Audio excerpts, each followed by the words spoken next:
E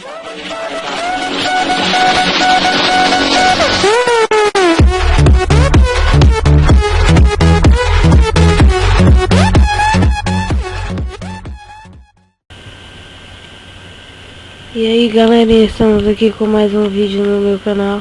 E aqui eu vim só para dar um aviso que os meus vídeos vão sair com mais frequência. Vão sair tipo 2 vídeos por dia.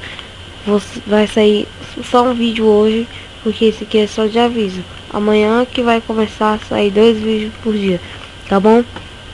Então é isso aí galerinha, foi só para avisar mesmo. Vamos só dar um rolê aqui por aqui, vamos lá.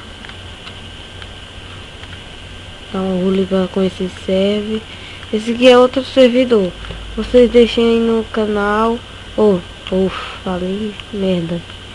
Eu vou deixar aí na descrição do vídeo o IP desse servidor. Ah, levei multa! Como? Ah, merda, esqueci dos radares. E agora? Deixa eu ver quanto é aqui. Você foi pego no radar por estar acima do limite permitido, 90 km por hora.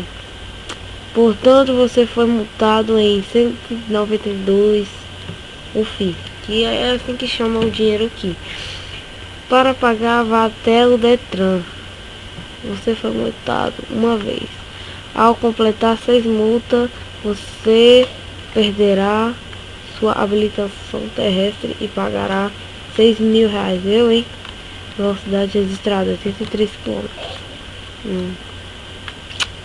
Agora eu passei com 83 km, mas eu passei a mais do que era o permitido.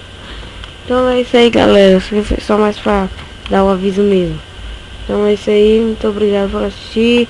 Dê um like aí no vídeo, para dar o seu favorito, se inscreva no canal e compartilhe o vídeo aí para ajudar.